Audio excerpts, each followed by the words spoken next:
Bab 040. Hei nenek, hentikan tangisan palsumu itu. Kau sangat berisik. Jika tidak, aku akan menyumpal mulutmu itu dengan kotoran. Sentak Alana, wanita cantik itu maju dengan memasang ekspresi jijik di wajahnya.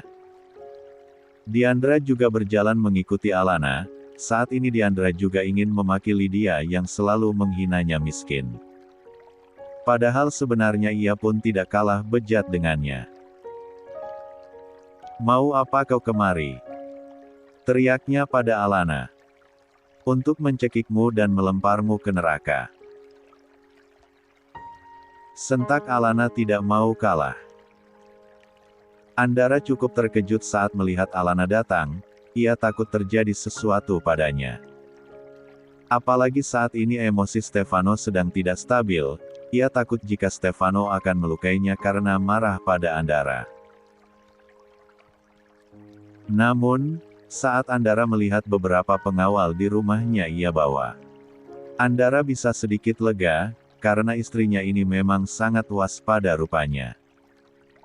Alana akan berangkat menuju lubang buaya, tentu ia harus waspada agar ia dan suaminya tidak terluka. Belum lagi saat ini ada bayi dalam perutnya yang harus ia jaga. Untuk itu Alana sengaja membawa beberapa pengawal dari rumah untuk melindunginya. Kau jangan kurang ajar Alana. Kau hanya wanita miskin dari kampung, yang bermimpi untuk menjadi orang kaya. Ucap Lydia emosi pada Alana. Setidaknya aku tidak seperti putrimu, yang menanam benih laki-laki lain di rahimnya dan membuat suaminya merawat benih itu sampai ia tumbuh menjadi manusia yang bejat. Jawab Alana. Jaga bicaramu Alana. Ucap Stefano. Ia tidak terima dengan ucapan Alana yang seolah mengejek asal-usulnya. Oh tidak. Aku tidak akan menjaga bicaraku, aku suka bicara apalagi jika itu menyangkut kalian. 103. Manusia-manusia tidak tabu malu. Rasanya aku ingin melemparkan kalian untuk makanan buaya saja. Diam kau. Sentak Lydia. Kau yang diam. Sentak Andara balik, ia tidak suka jika ada orang yang bicara dengan nada tinggi pada istrinya. Seketika Lydia pun hanya bisa diam dan tak berani lagi melanjutkan bicaranya. Saat ini emosi Andara memang sedang tidak stabil, dia pasti sedang sangat marah dan juga kecewa padanya, karena ia merasa dibohongi. Untuk itu Lydia memilih untuk diam dan tidak menjawab karena itu akan percuma dan sia-sia. Mungkin lain waktu ia akan mencoba untuk menjelaskannya dan berharap jika Andara mau menerima penjelasannya. Dan memasukkan nama Stefano ke daftar orang yang akan menjadi hak warisnya. Kayla yang mengetahui keributan itu hanya diam dan menyimak saja. Saya tidak mau ikut campur karena takut melihat Andara yang sedang sangat marah. Andara mungkin akan lebih terkejut lagi jika ia tahu siapa sebenarnya ayah dari Stefano. Saat ini Bandara memang belum tahu siapa sebenarnya ayah dari Stefano. Dan Kayla pasti akan memberitahukan Andara, nanti di saat yang tepat. Untuk sekarang lebih baik ia diam saja dan tidak ikut campur, karena jika ia sampai masuk maka Andara akan ikut membencinya. Dan Kayla tidak mau hal itu terjadi. Mulai saat ini kalian jangan pernah lagi menginjak rumahku. Karena aku tidak mau rumahku diinjak oleh manusia hina seperti kalian. Setelah mengatakan hal itu ia membawa Alana pergi, tapi langkahnya langsung berhenti saat ia mendengar ucapan dari Stefano. Aku akan mengambil barang-barangku. Ucap Stefano. Andara berbalik, dan menatap sinis padanya. Aku akan membakar semua barang yang ada di rumah itu. Aku tidak sudi, sepeser pun uangku digunakan olehmu. Dan pakaian yang kau gunakan. Anggap saja itu adalah kebaikanku yang terakhir kali padamu. Setelah itu Andara dan Alana pergi meninggalkan rumah itu. Kini hanya Diandra yang tersisa. Ia tidak ikut dengan Alana karena ia ingin membalas penghinaan yang dilakukan oleh Stefano dan Lydia. Gadis cantik itu kini menatap mereka dengan tatapan merendahkan. Astaga, aku tidak menyangka jika kalian adalah orang-orang yang picik, ucap Diandra. Diam kau wanita miskin. Hardik Lydia. Bukannya tersinggung, tapi kini Diandra justru tertawa. Ia menertawakan kedua orang yang serakah ini. Oh ya ampun kau menghinaku dengan begitu dalam, tapi justru sebenarnya kalian berdua adalah makhluk rendahan. Ejek Diandra lalu ia pun pergi meninggalkan rumah itu.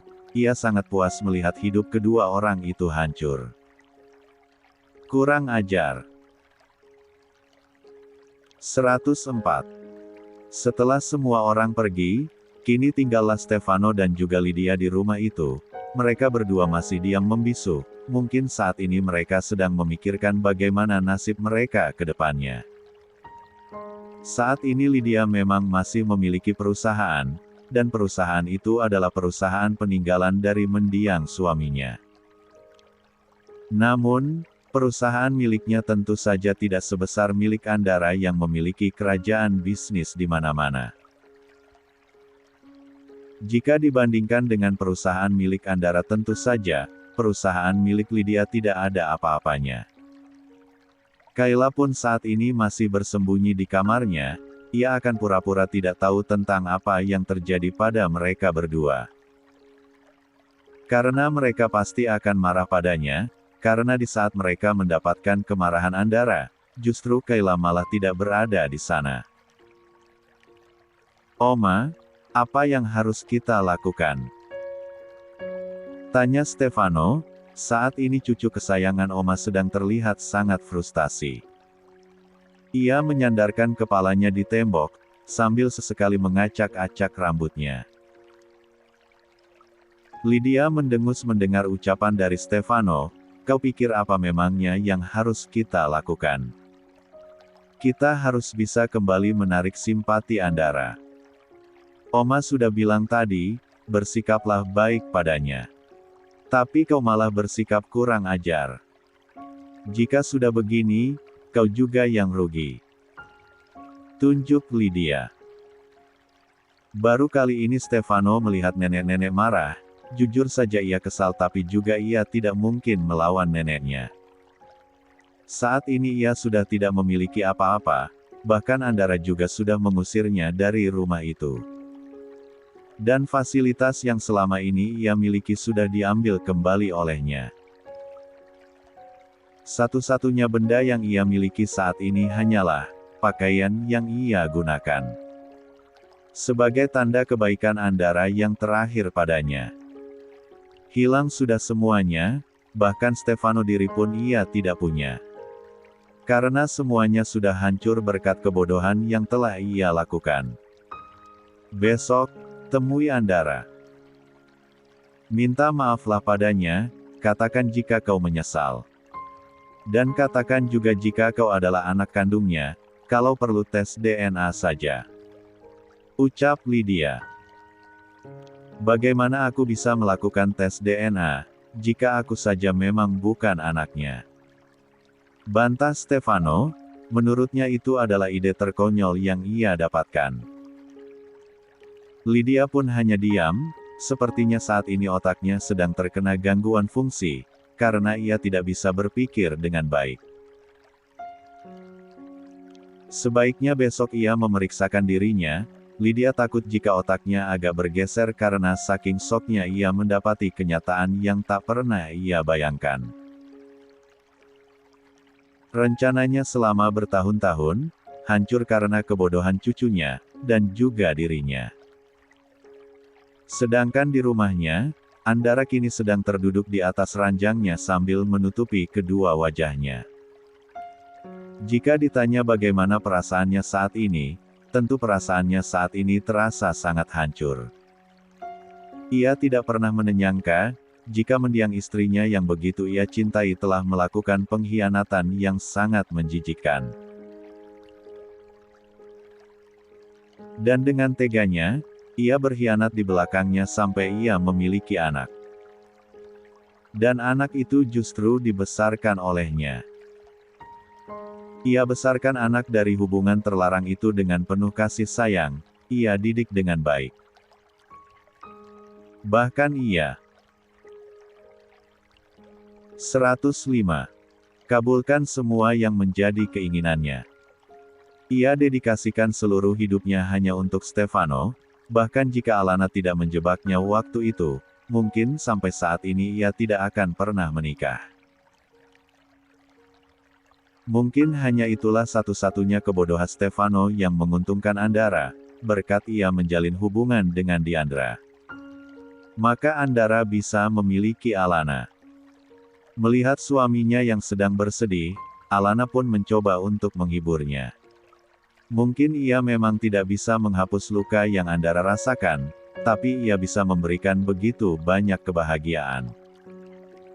Mas, panggil Alana perlahan, bahkan suara yang bisanya selalu berisik, jika memanggil Andara kini suara itu terdengar sangat pelan. Akan tetapi, perubahan suara Alana saja sudah mampu menarik Andara, dari lamunannya yang begitu dalam. Lamunan yang membawanya ke masa-masa lalu, di saat ia masih hidup bersama dengan Marissa. Andara mengangkat kepalanya, lalu tersenyum pada Alana. Ia tarik perlahan wanita yang kini sedang mengandung anaknya itu, ia peluk dengan erat dan ia daratkan ciumannya di kening Alana. Satu-satunya hal baik dari semua rasa sakit ini, hanya kaulah yang terindah dari semuanya. Ucap Andara. Alana pun membalas pelukan suaminya dengan sangat sayang, kau harus bahagia mas, kau orang yang sangat baik. Kau tidak pantas dikhianati dengan begitu kejam oleh mereka. Buktikan pada mereka, jika kau baik-baik saja tanpa nenek gayung dan cucunya. Ucap Alana yang juga merasakan apa yang kini Andara rasakan. Andara terkekeh mendengar perkataan Alana yang memang selalu terdengar ajaib di telinganya. Aku tidak pernah mempedulikan nenek gayung itu, dia sudah dewasa. Maksudku dia sudah tua, jadi ia tidak perlu perhatian dariku. Selama ini, hidupku tidak bergantung padanya. Tapi justru dialah yang bergantung padaku, jelas Andara. Kau benar. Sudah sekarang jangan pikirkan hal itu lagi. Dan jangan bersedih lagi, Mas sudah menikah dengan perempuan yang cantik jelita seperti aku. Aku juga sedang mengandung anakmu, anggap saja jika Tuhan telah membuang anak tidak tahu diri itu. Dan menggantinya dengan anak yang dikandung olehku, yang pastinya jauh lebih lucu dari cucu nenek gayung itu.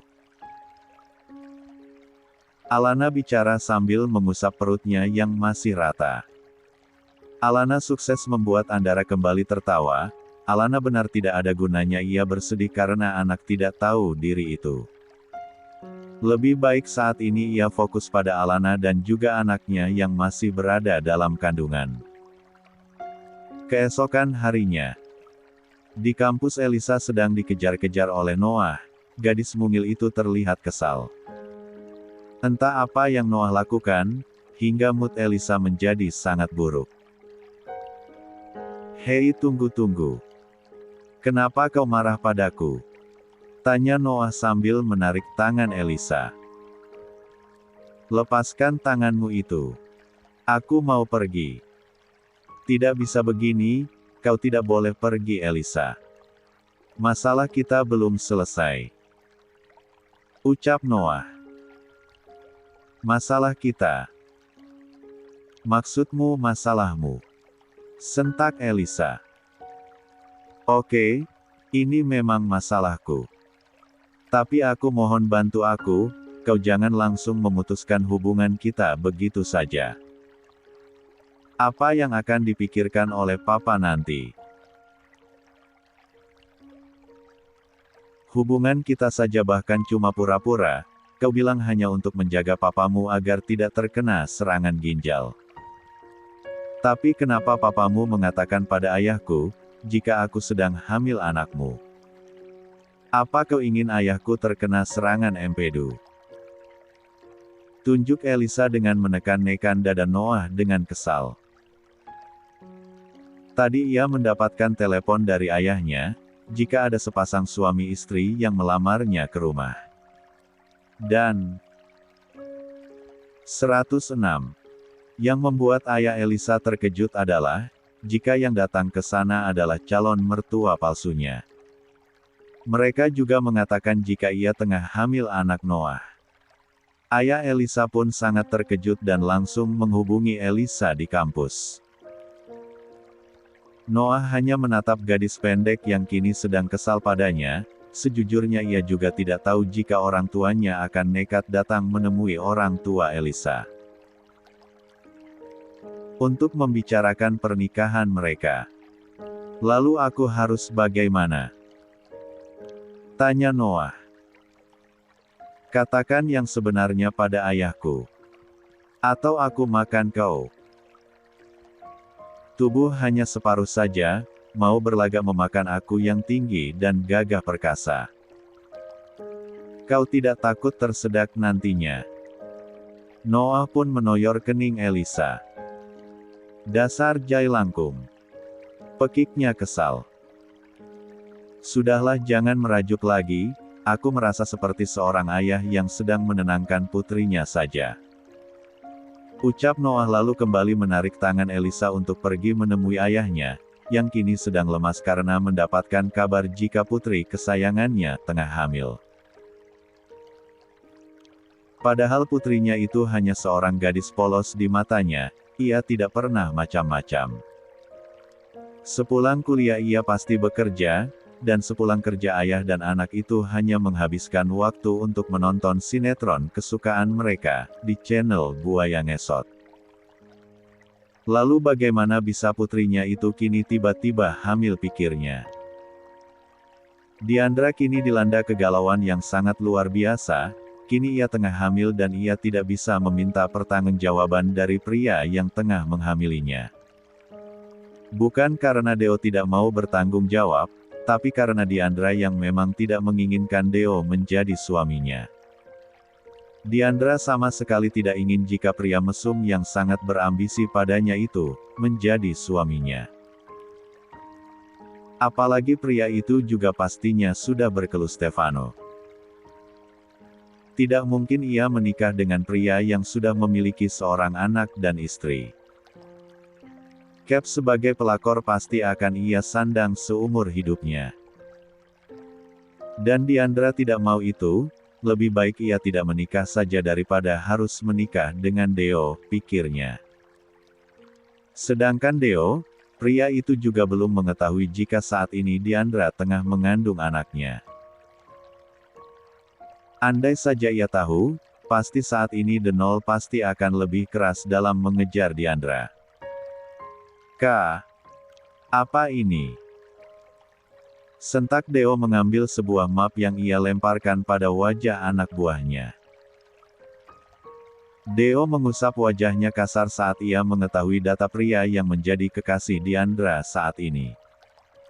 Sungguh semua ini bagaikan petir di siang bolong. Deo terkejut sekaligus panik, saat mengetahui jika kekasih dari gadis yang sangat ia itu ternyata adalah putranya sendiri. Putra yang selama ini tak pernah sekalipun ia jenguk dan ia lihat. Astaga, takdir macam apa ini? Seolah kehidupan kini sedang kembali bermain-main dengannya. Dari data yang ia terima, jika selama ini Diandra menjalin kasih dengan seorang pria yang bernama Stefano. Ya, Deo tahu, jika kekasihnya Diandra itu memang bernama Stefano. Itu karena Diandra beberapa kali menyebutkan nama itu. 107. Namun, ia tak pernah menyangka jika Stefano yang dimaksud adalah anak yang telah dibesarkan oleh Andara selama ini. Yang ia berikan gelar Putra Andara. Padahal anak laki-laki itu sebenarnya adalah anaknya hasil dari hubungan gelapnya dengan Marissa. Deo terduduk lemas sambil memijat pangkal hidungnya. Jika begini apa ia akan bersaing dengan putranya sendiri, pikir Deo. Dari informasi yang kami dapat, jika hubungan Nona Diandra dan juga Tuan Stefano sama sekali tidak baik. Dan bahkan hampir berakhir. Namun, itu semua belum ada kejelasan yang pasti Tuan. Kami akan mencari informasi lebih lanjut lagi. Ucap anak buah Deo.